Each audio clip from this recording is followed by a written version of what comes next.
Hello and welcome to another video in the Blade series. It's the most wonderful time of the year to shop. To shop. Or at least that's what we've been told. However, there are some risks that come along with all that shopping. Whether it's online or in the store, we've got to keep our guard up this year for the ever-present dangers posed by cyber criminals. Today, Scott and I are going to tackle some of the digital dangers of holiday shopping for 2025. As always, let's get right into it. Scott, what is the biggest cyber threat shoppers face this year?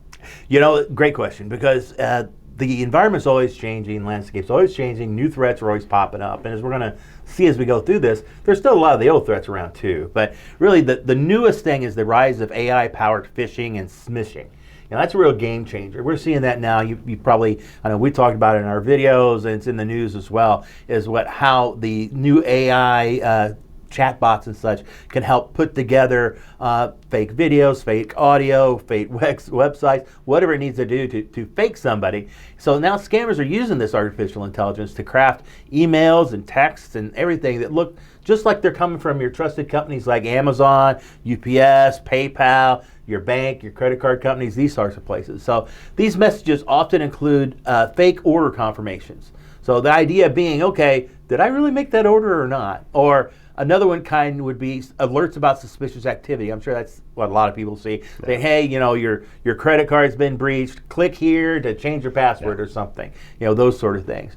In the same vein, requests to verify your account. Hey, we just saw you made a payment with your MasterCard. Please click here to verify you actually made that payment. And these work more because, you know, time of the year you could be buying a lot of presents and making a lot of charges and not really keeping track of exactly what's going on. The bad guys are hoping that's the case, so they can send you requests to verify your account and things like this. And they're all designed to create panic and urgency. And these are always the key steps when doing social engineering. In every social engineering. Exactly. Any way you want to do it, you want to shock them into action, and the action is generally not in their best interest. Like verifying a card with bad guys. These sort of things. So you have to watch out, because one click can lead to a fake login page that steals your credentials or installs malware or does many other things. So, you know, what you want to do as a tip, always go directly to the retailer's website or app. Don't try to click links and unsolicited messages. So if you get a text saying, okay, you know, buy $100 on PayPal and we'll give you $10 back, and it comes in a text, great, don't click that link. Go to PayPal and see if you can redeem that link on their site. You know, otherwise it's just too easy to get fooled, because you can click on that link and it'll take you to a site that looks just like PayPal. Unless you're sharp and paying attention, you're going to think it's PayPal, and you're going to put in your credentials, and what's going to happen? The bad guys have your PayPal credentials. So watch out for these types of scams. Yeah, there's also, so I had a thought about this too. This happened to me very, very recently. There was a specific thing from, I want to say it was Amazon, it might have been ButcherBox, I can't remember which one it was. But it was targeting me, and it basically said my wife tried to make a purchase and couldn't complete the purchase. I had to click this link to authorize her purchase. You want to panic somebody, get your wife in a store where she thinks she got her card declined or can't make a purchase. There's your urgency. Yeah, that's the thing, and that's part of it. You know, the bad guys want to sow this doubt and unsurety and these sort of things, and that's where you start making bad decisions when that happens. Panic. So, you got it. All right, so you know, the text one is sort of obvious, but how can we spot fake websites during this whole sales rush? Sure. And that's, as we mentioned, you know, scammers are creating, you know, copies of various websites and maybe try to fool you and those sort of things. Now, one thing you can really, if you're observant, you can really be sure not to get caught by this type of scam, because, you know, what they're using a lot of times are URLs that are slightly off. Like Amazon, but a 0 instead of the O at the end, right? So to fake you out. One of the better ones I saw here recently is one that's it starts off RN, then Microsoft. So the RN together look like an M, so like Microsoft, unless you really take a look at it. Oh, that's really sneaky. Yeah, that was a sneaky one. I like that one very much. Kind of surprised Microsoft doesn't own that domain. No kidding. But they may now. They may now. Or another site like, bestbuydeals.net or anything like these. So, that's not really Best Buy. That's probably another deal site. So you just have to use some common sense. And if it smells fishy, it probably is. And you want to trust your gut on these sort of things. And they're all, these sites are going to have the same logos and the fonts and layouts. It's nothing like what we saw in scams, 3-4 years ago, where they're very unprofessional, misspellings, all this stuff. Not anymore. The bad guys really have this together, and they look, practically perfect. And you have to be really observant to make sure. So, these sites are designed to steal your payment info or login credentials. That's what it's all about. If you go to the fake Amazon site, maybe it actually takes pages from Microsoft and throws them to you, but they intercept the clicks going into the pages. There's all kinds of ways these guys can do this. So, a tip on this one is check that URL carefully. You always want to say HTTPS. Okay, that means it's secured, and then avoid any sites with odd domain names, and also look out for these little misspelling things. That's really the ones that get you, and this is pure social engineering, really, because they're fooling you into doing something that's bad. So you always want to use your bookmarks, like if you have bookmarks for PayPal and so on. Use those bookmarks just if you're not sure, to make sure you're seeing the right thing, and then also any of the official apps, and those are probably nowadays a more safe way to go about online shopping than going to a PC and using a web browser. These things here, there's a lot more proof that you're actually working with that vendor when you work inside of an app. A lot harder to fake that than to fake a website. Yeah, I hadn't thought about that. Going forward, the apps are probably, because they're vetted through the App Store, are probably going to be a safer way to. Wow, yeah, that's what I've been doing. Yeah, that's what I've been doing lately too myself, because not only that, but you can go back and see what was bought when, and all that in one place, and it's a lot easier. So I usually do my browsing and stuff maybe on a website, and maybe even put things in the cart. But when I go to actually purchase, I try to do it through an app on the phone. Well, there's a generational shift. Yeah, it is really. Going from the website to that. It is safer. You'd think it's more dangerous to use a mobile device. Well, that was kind of our thoughts years ago, but anymore it's safer. Now it's kind of the other way. Because it was designed from the ground up for security. Yeah. The internet was not. Huh. Interesting. So, this is an interesting one, because I don't really understand what's going on with this part, but there are things called bots. I think when normal people think of bots, they think of, I tried to buy tickets for Journey and the bot stole all my tickets. Yeah, something like that. So are bots really a problem for regular shoppers? Yeah. Yeah, bots are a big tool in the scammers' toolbox. They use these a lot, and what it does is, fraud bites, what they try to do is, they buy up stock. Like, let's say there's a hot new PlayStation or something out there. Oh, okay. So then the bad guys take an army of bots and they go out there and buy them all. Okay. Now, do they buy them? Do they use somebody else's credentials for money? That I don't know. We're going to say using my stolen credit card. Exactly. That's what we're going to say. They buy them. May not have been their money, but they're going to buy it, and they can then sell them as a markup. Also, another thing is the bots can test stolen credit card numbers, where it can make sure, okay, you've got all these fake numbers maybe you bought from the dark web, and you want to make sure they're valid. You could have a bot go out there and just hit some sites and try to use the credit card, and if it fails, then it's no good. I would have never thought. Yeah, it's a slick way to do it. And also creating fake accounts for coupon abuse.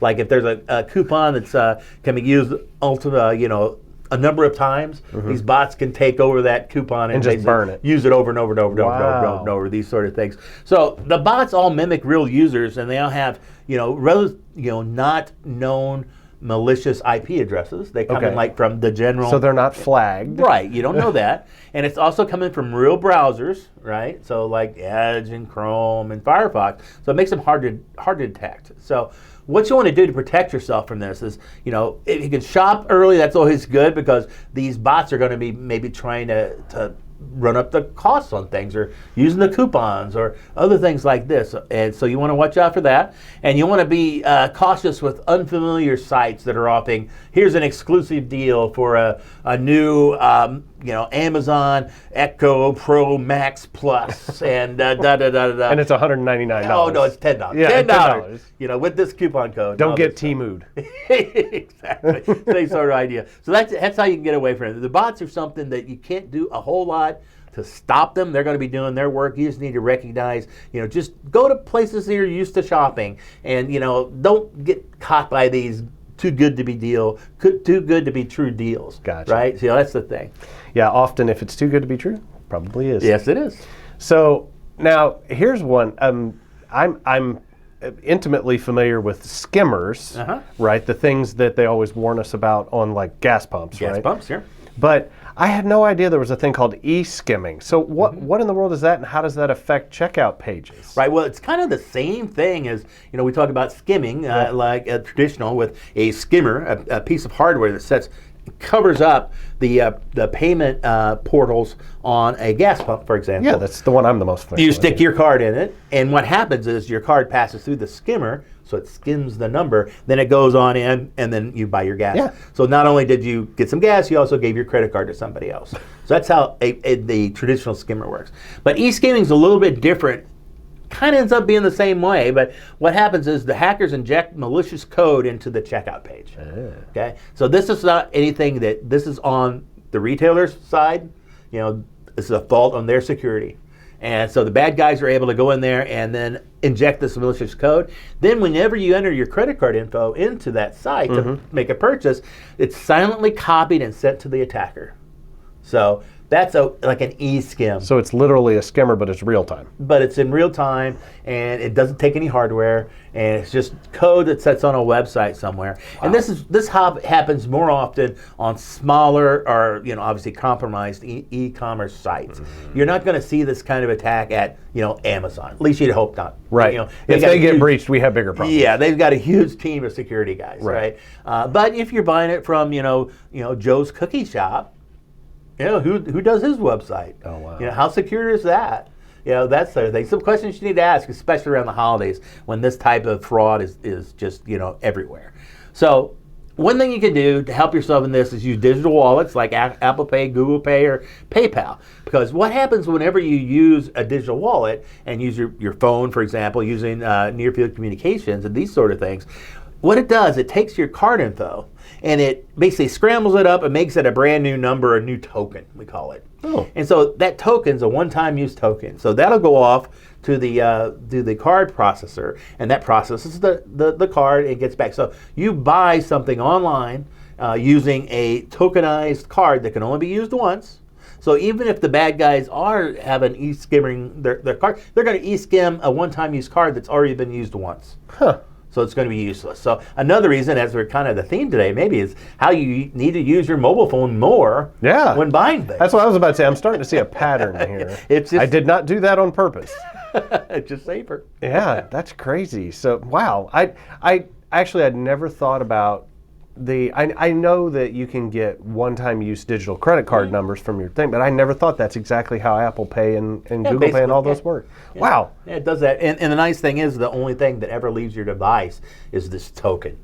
This anonymized number of some sort that's no good anywhere except for this particular transaction in time. When it's used, it's burned. And then it's gone. That's crazy. Yeah, it's a good way to do it. All right, so the next question is going to be a fun one because I very much enjoy the world of AI. So, deepfakes.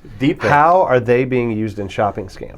That's kind of the new stuff. That's the new shiny tools for the scammers this holiday season, is to use deepfakes to fool you into, giving them money. Yeah. That's basically what it boils down to. So, scammers can use AI generated voices and videos to impersonate things such as customer service reps.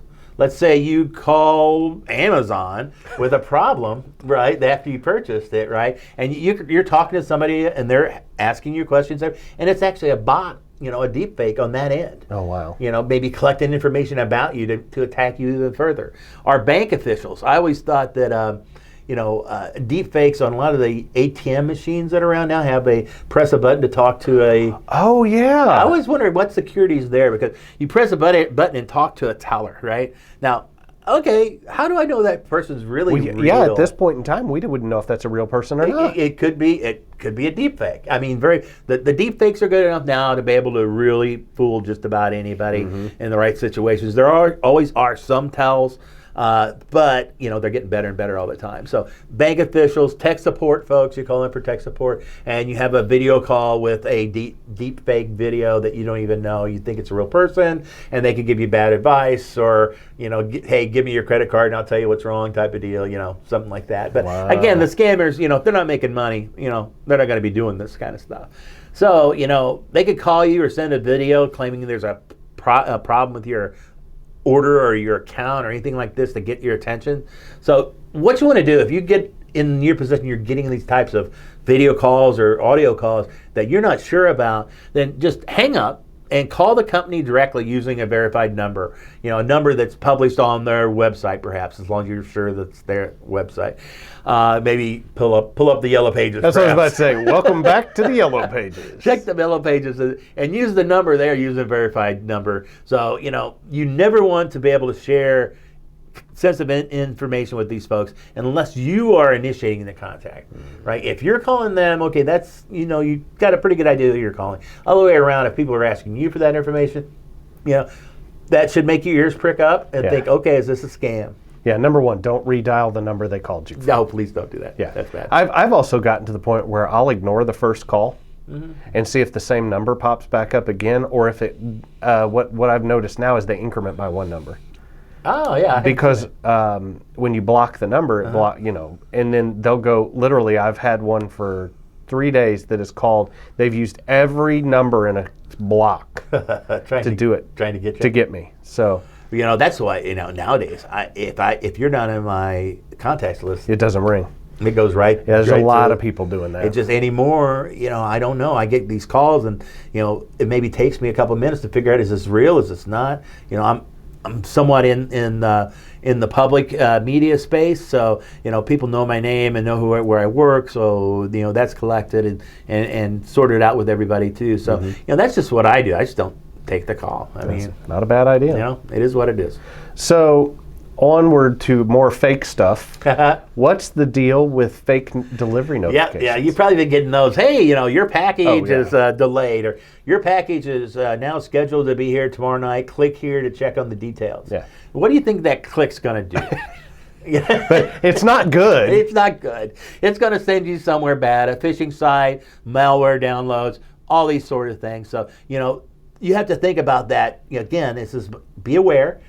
See where this is coming from. Check the URL. Is it really coming from UPS.com, or is it coming from UPS123.org? Or is it UPZ.com? Anything like that. UnitedParcels.xyz. Yeah, exactly. Anything like that. You got to look at those and go, well, that doesn't make sense. Yeah. And have sense, so they don't fall for these sort of things. So, a good tip to combat this attack is to only go to the official retailer or courier apps like UPS, FedEx, UPS to check the status of your package. And you don't mean via clicking the link with the tracking number. No, what you do is you close that email, then you go to a web browser and you go to ups.org or whatever, and you track your package there, and just to find out what's going on. I get them all the time. It's to the point where I don't even open them anymore. I see them, I know what it is, gone. Yeah. So. Yeah, oftentimes your retailer will have on their mobile app the ability to track from the mobile app. Absolutely. The other thing I've done, this is just from me, is UPS has a consumer portal, I think FedEx does too, called My UPS. And if you set up the My UPS, which I think everybody should do because, believe it or not, you can claim any address. Really? I found out. Okay. So go set up your My UPS with your address, and what'll happen is you'll get an actual notification in the UPS app that a package has been scheduled for delivery to your house. And you can track it through there, not even through the website. Nice. It's pretty cool. Yeah, that's a good way to do it. So, all right, onward to more security things. Yeah. So, why is password reuse so dangerous during holiday shopping? I feel like I should not have to ask that out loud. I can't believe that is a real question. Well, let's look at it this way. How many times should you reuse a password from one site to another? Never. One site, one password. And that's really the way you can approach this to be safe. You never want to have sites that you reuse the password. And okay, why is that? Okay, let's say we take, let's say me, for example. I'm Scott at scott.com, and I'm going to use that email address, and I'm going to use the password. I'm going to log into a site called badsite.com. So I log in there, I do some things, and so on and so forth. Maybe I actually, buy something, so I create an account. So I use the plain old account, 1, 2, 3, 4, password, whatever. Okay. So then I go to another site, use the exact same Scott and 345 password, right? Now let's say if the first site, let's say they get hacked. Okay, then they've got the credentials not only for this site, but for this site too. And anywhere else. And anything else. If you've used it 100 different places, they've got all your keys to all those 100 different sites. So that's why you never can reuse a password. It's just a bad idea. The trick is, really, is to use a password manager. Yeah. And you just have to do that. And what a password manager will help you do, it'll help you create strong, unique passwords. It'll help enable two-factor authentication whenever it's there, and you'll also be able to see what all your passwords are, and you won't ever have to really type in that 26-character password anymore. You just have to have the one password that gets you into your password vault, and open that up and go from there. So really, it's safer and it's easier once you get it set up because you only have one password to remember. So we use a lot of different ones. We actually use 1Password here, but there's KeePass, there's LastPass, there's all kinds of different ones out there. You just need to find, there's free ones, some you pay for, and so on. You just need to take a look what's out there. I don't care which one you use, just use something because I know you don't have unique passwords on all your sites, guaranteed, because it's too hard to maintain. So use a password manager, save yourself, save your computers, do it that way. So, and there's one part about that no matter what password manager you pick, you need to enable something on it. What is it? What's that? 2FA? 2FA, yeah, 2FA. Absolutely. Yeah, if you can, 2FA not only to get into the password itself, the password manager itself, but any of the sites that can handle 2FA, your password manager can also handle that bit too. So it can put in the password and the key, on these sort of things. So nice. Yeah, it saves a lot of time. All right, so we talked a little bit about this earlier. I want to expound on it a little bit. This is going to be our last question, by the way. So we talked about urgency. So how are they using the urgency to trick people specifically? Right. Well, they want people to get excited. Everybody wants the last one that's on sale, right? So, only one left in stock is a really good one. They can put in their emails and sites and so on. And the flash sales ends in 5 minutes. So if you've ever been to Temu, that goes on all the time. Yeah, exactly. There's always 4 minutes and 12 seconds left. And our exclusive deal for the first 100 buyers. So all these are really pushing you to act fast. Don't wait. It's an urgent request. Do this now. Right? And so that's where they get you because you don't have enough time to think.